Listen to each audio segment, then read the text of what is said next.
Welcome back, dear viewers. You're still watching Nile Cruise on Nile TV, and in this segment, dear viewers, from Al Azhar Mosque, we have a very special guest, and our guest is Mr. Hossam, a member of the public relations in Al Azhar Mosque. And a very good day, sir. It's a pleasure to have you with us in today's episode of Nile Cruise. Happy Ramadan. Happy Ramadan, you too. We wish you a wonderful month, of course. We wish you a very spiritual month, full of all the, of course, everything that we desire, we get in this period. Inshallah. Mr. Hossam, could you start, please, by telling me the history of Al Azhar Mosque, please? Well, thank you. Al Azhar Mosque is a very one is the most important mosques in the Islamic world. Okay, Al Azhar Mosque was built by the Fatimid in 970 and took 2 years to be completed. It's more than 1,000 years old, exactly 1,052 years old.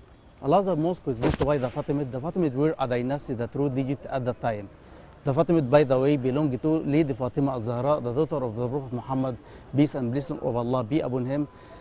Okay. And they came from Tunisia to Egypt in 969. And they took 2 years to build the Fatimid Cairo. And after 2 years, they started this mosque. 970 and took 2 years to be completed, like I told you. Okay? Al Azhar Mosque was built in the center of Cairo to be a center of the Islamic, exactly the Shiite Islamic approach of the Fatimid. Okay? You mean the Shia? The Shia, yeah. And after 208 years, came Salah ad-Din Ayyubi and got rid of all the Shiite, okay, and he started to build the Ayyubid state. And he closed the Al Azhar Mosque for about 100 years, okay, but only on congregational prayers, Al-Jum'ah prayer, okay, Friday prayer. Why did he close it? Just to get rid of the Shiite approach, because they considered Al Azhar Mosque to be a member, like a pulpit for their media at the time. And instead of this, he adopted about 25 schools, okay, outside Al Azhar Mosque. The most famous of them was the school of the Salah ad-Din al-Ayyubi school, or al-Salahiyya school, that adopted the moderate approach in Al Azhar, okay. He adopted the 4 approaches: Shafi'i, Al-Hanafi, Al-Maliki, and Al-Hanbali approach. And after about 100 years, came Al-Zahir Papers and reopened Al Azhar Mosque on Fridays, and he also reopened about 29 ruwaks. At that time, the ruwak like a small school or a large class. That students from all over the world studied all sciences at the time on those ruwaks. We have some ruwaks for all countries, like the Turkish ruwak for people of Turkey and the surrounding area, the Sulaimaniya ruwak for Afghanistan, Pakistan, and so on. Sinariya ruwak for the people of Sinara territory in Sudan, and so on.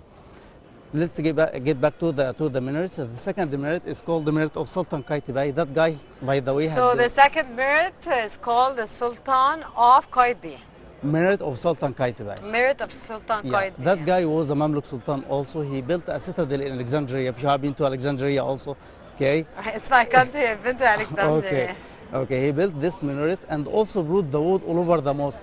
And to make a good memory for him, he carved his name up there in Arabic. He carved Maulana Sultan like a king or a president, you know.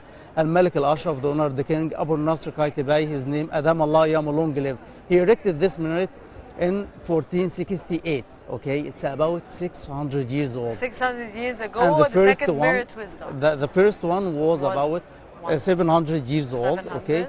Because it was erected by Akbar Abdul Wahid in 1339, okay? The third one is a unique one. It is the only in the whole world, the double head. Okay. The third one is the most important all over the world? Yeah, the double head, yeah. Because it's double head. Double head. Okay, that's double head, that's 2 heads. Yes. That one was erected by the last Mamluk Sultan called the Consuwa Al-Ghuri in 1510. And by the way, Al-Ghuri has a very large, Sultan Al-Ghuri has a very large place nearby named Al-Ghuriya. Al-Ghuri. It has his grave and his palace and his mosque. And by the way, that guy was killed in Margdabiq battle between the Ottoman and between the Mamluk. Okay, this one was erected in 1510 and became a symbol or a logo for Al-Azhar University. Okay, because it is the only in the whole world. And by the way, the double head indicates to the evil and the good, the earth and the sky and so on. Okay, and the last Sorry to rephrase it. Indication between the evil and the good. What's Yeah. the indication between the evil and the good for the two merits? The double merits. the and the third indication one. between the two things that are existed in the whole world, like the day and light. Okay, light and darkness, evil and good, and so on. Okay. And it exists. It's the only one that exists all over the world. Yeah, but we we only have it another here one. at We Al have Azhar. another one in Kaniwaya Ramah Mosque, and by the way, it's on the 200 banknote. Okay, but that one is not like this. This one. This one was erected by in 1510, and the Kaniwaya Ramah minaret was demolished during the French campaign. And So it's demolished. It's no more there. yeah, it's It's destroyed. It's demolished. Yes, Demolished, it's yeah. demolished. But it was rebuilt by But this one will stay the most important because this one is the only one, and it stands in Al Azhar Mosque and University, of course. So it's the number one all over the world, the third merit. And what's the name of it again? Qunsuwa Al-Ghuri minaret, named after Sultan Qunsuwa Al-Ghuri. Okay, he was the last Mamluk Sultan. Okay, Hossam, as a member of the public relations of Al Azhar Mosque and University, do you have anything else to tell us about the holy month of Ramadan Just one and the thing, importance, of course? because we are in Al-Azhar Mosque, the Ottoman also has their share in renewing and in the extension of Al-Azhar Mosque, because the Ottoman and the Turkish like the Al-Azhar very much, and like the Egyptian very much. So Abdurrahman Katkhuda was a Mamluk prince. He made an extension here called the Ottoman canopy or the Ottoman umbrella. He erected this umbrella or this canopy in 1753, okay, to make an extension for the mosque. So, and he also erected two minarets in the front of the mosque. So the minaret, the two minarets, and this extension is about Where are these minarets? in the front of the mosque. In front, on the other of side. the mosque, on the other side. What, Yeah. what are the importance of these minarets? We have two minarets in the front, and we have three in the back. In the back. That indicates to the 5 pillars of Islam, or the 5 times of prayers. That's okay. that's a very Yeah, I'm important sorry, I piece didn't of get it. information. Okay. That was I wanted to do the other two minarets in front of the mosque. That was the question I was asking. Yeah. Anyways, I understand that there are 5 minarets, Five and minarets. the 5 minarets represent Indicates it to- the 5 pillars of Islam, which is And praying, all the five which is prayers. praying, 5 minutes of Islam. Number 1 is to testify from inside your heart that there is no God but Allah, and that Muhammad is the last messenger of Allah. Number 2 is to perform prayer. Number 3 is zakat or produce, to give a portion of your money, about 2.5, okay, for the poor, just as a charity. Okay. Number 4 is fasting Ramadan, close to fast As we Ramadan. are now. Okay, And and number happy 5 Ramadan is for you. Hajj, Happy of Ramadan course. to you. And the last one is Hajj. pilgrimage or Hajj. Hajj, but Okay, who that could afford you to Hajj? do it only one time during your whole life. Why should I do it one time during my whole life if I can afford to do it more than one time? Yeah, Why? yeah, it's okay if you do it more than one time, but it's one time to be.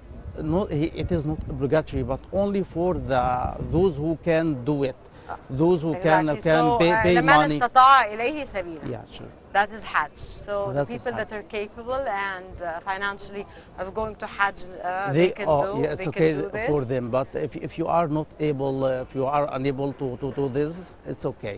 So If you- of course, Mr. So most of Hossam, people, I'm sorry, most of people doing Umrah instead of Hajj because they are not capable of doing this. Okay, Umrah instead of Hajj, and of course we make hundreds and thousands of Umrahs throughout our lives. May God always invite us to this very special place. Mr. Hossam, member of the Public Relations in Al-Azhar Mosque, of course, you gave us a lot of informative knowledge. At the beginning, I thought you my job.